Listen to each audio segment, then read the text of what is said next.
overall, while the Viper Havok combo is powerful, I just don't think Second Dinner is going to keep it around. And I just think Havok individually is not that powerful of a card. That's pretty hard to build around, so I do not recommend Havok right now.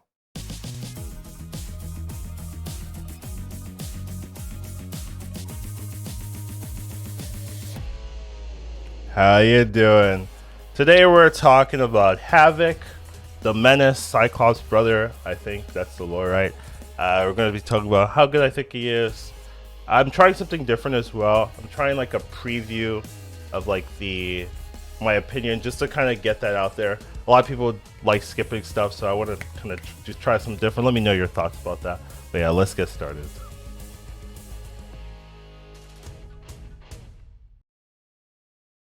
All right, let's take a look at Havok. Havok's a 2 energy, 0 power card.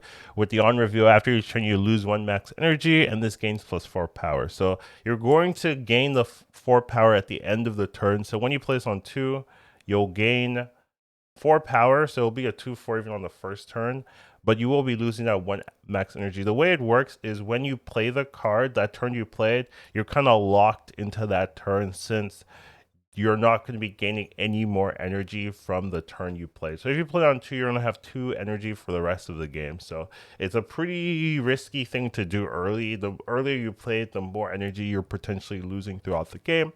However, if you play it later on in the game, this can end up being a pretty on curve 2-4 or 3-8, things like that. So it does have some use cases. There are definitely some decks that can take advantage of it.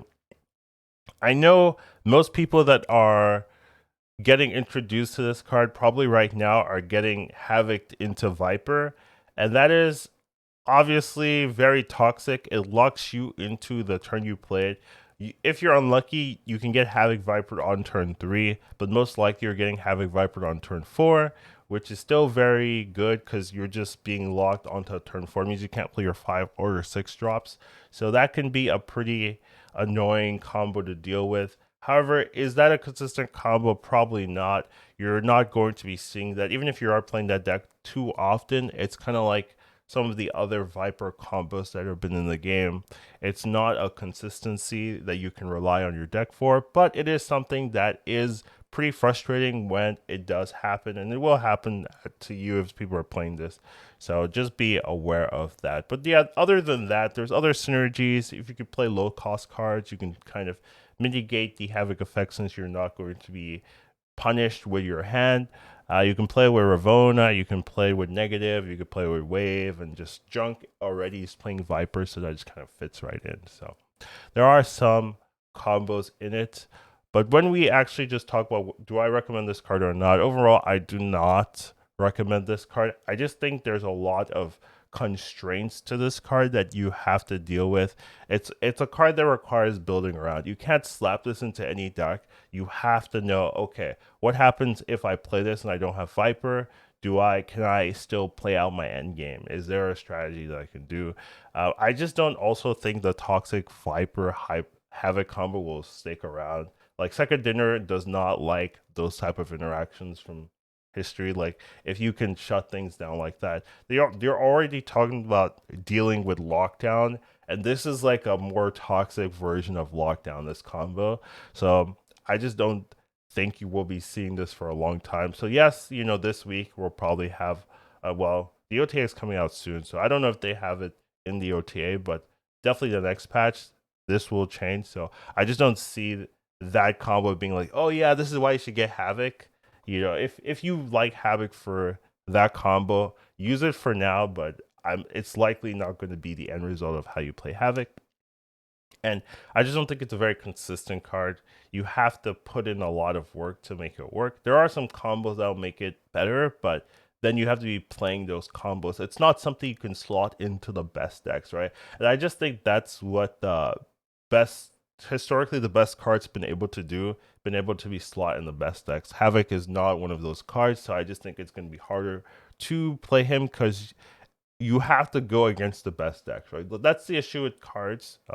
Essentially, you're playing against meta. You can't really play test and say, oh, in this niche scenario, this card is insane. Well, is a niche scenario you can beat all the meta decks? No. So that's kind of the struggle here. You can see like Blob, right? Blob is a card that can beat the meta decks, right? And it's maybe not the best card, but it has a place, right? Where this one is a lot harder. It's not as consistent. You have to build around it a little bit more.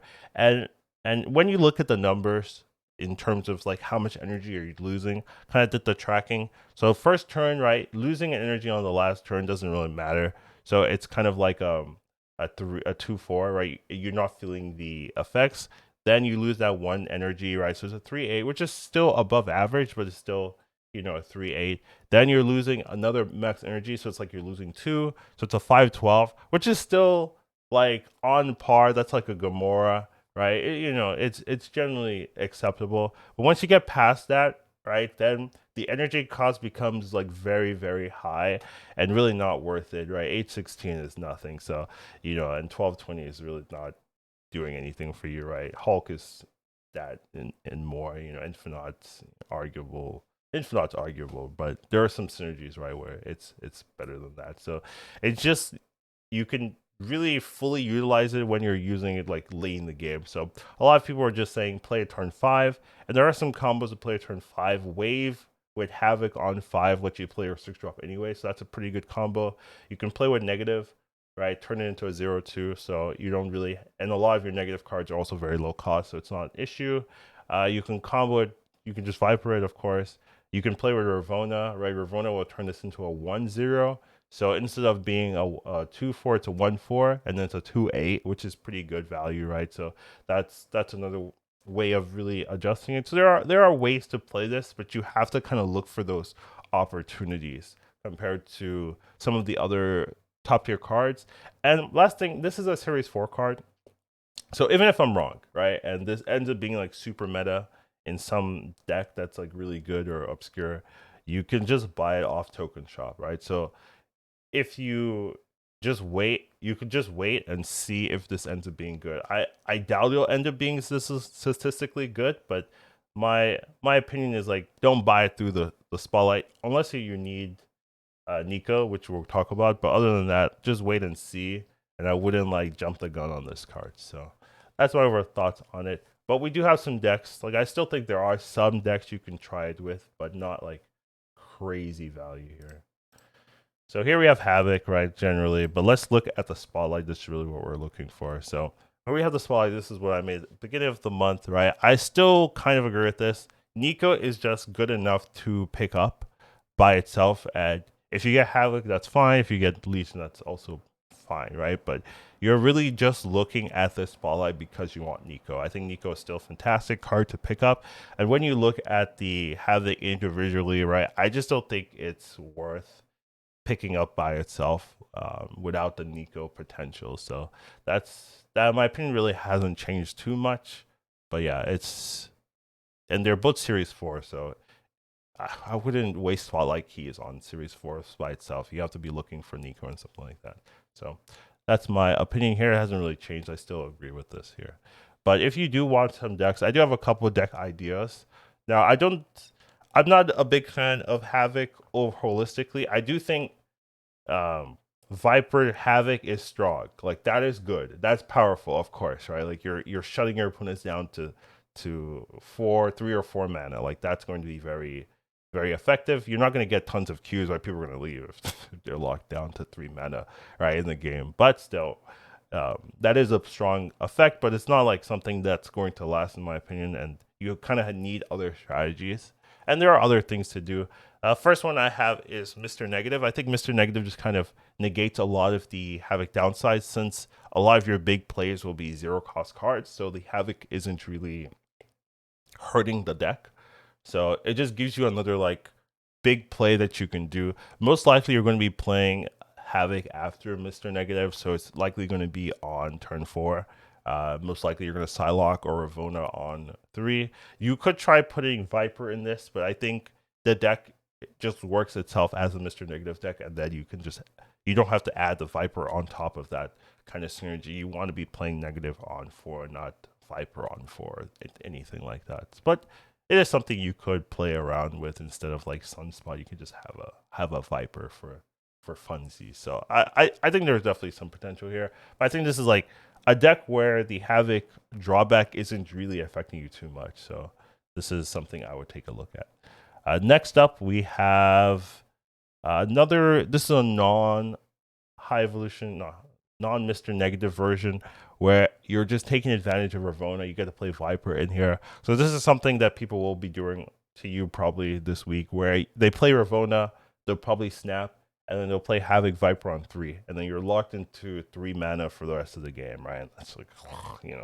annoying, right? The thing though with this type of deck is even if you play Viper yourself, it's not as crazy. If you have Ravonna down, your highest cost card is 4 mana. So you can actually just get away with playing a Havoc on 4 and seeing that'll be like it'll be like a 4/12, which is not unplayable, right, in terms of like value. So there's definitely some combos to just play Havoc by yourself without like killing yourself or making it unplayable. So this is something I would be looking into if you wanted to play Havoc. There's a lot of like little things you can do to kind of make it work. So this is an idea. See if you like it. If you like this type of deck. It has a toxic combo, right? So this isn't like a noble, hey, this is a noble, I'm just abusing Havoc while it's toxic here. Next up, we have another way of playing Havoc. So this one relies more on wave. So if you play wave Havoc on 5, you're going to be able to play your 6-drop on 6, right? Because your wave will turn everything to 4 cost. So even though you have 5 mana, you have 4 costs, you can still play wave and a 1-drop if you want. So this just lets you play Havoc on 5 without like too much of a drawback. So that's kind of the idea here, and you just have other like regular lockdown cards. You're not running Professor X, right? But you have a lot of other things. You have the Moon Girl into double She-Hulk angles. So there's just a lot of little things you can do if you want to. So that's the idea here. So try it out, see how it goes for you. And then next up, we have this is kind of like a bounce-ish deck, but you get to play Havoc Viper. So you're really just doing the Werewolf bounce, which is just like a strong combo. Generally, there's so much value with Werewolf into bounce, and then you also just on top of that have the ability to Viper. Viper is more like just a splash than a build around here. You're kind of building around like just bounce, but you can do Hood Viper, you can do Havoc Viper, and then you have Annihilus as another way of like getting rid of your Hood if you want to do it that way. So just a generic-ish bounce deck with some Havoc tech. So if you want to try that, you definitely can. You have a lot of counters. You have the Shao King and the Shang-Chi to deal with the Havoc if you give it away. So just kind of makes sense in that department. And then lastly, we have just a low cost deck. Yeah, so this is like, hey, you're just gonna play Havoc wherever, and your highest card is a Storm. That's it, right? Like that's the idea here. So definitely an interesting little doohickey if you want to try it out. I really haven't tested it, but looks like it has potential. Maybe once the card that protects 1-drops come out, you could like really index into this. But this is just something that people have been trying, and they said they had some success with it. So feel free to try it out if you're playing Havoc. Overall, I'm not in love with it, right? It's not like Blob for me. I just think you have to work to make this card work. Well, I wasn't trying to do that, but yeah, you have to put an effort, right, for this card to like pay off. So it's not as easy to splash. It's not easy to just say, hey, I'll put it into whatever and it'll work out. So that's my thoughts on this card. What are you thinking? Do you like it? And OTA is coming out tomorrow, so that should be fun. We'll talk about that. But yeah, take care of yourselves. Have a wonderful day, and I'll see you in the next one. Educated calling snap. Once you watch him, you won't go back. He'll teach you tomorrow, snap. Your skills will be improving. How you do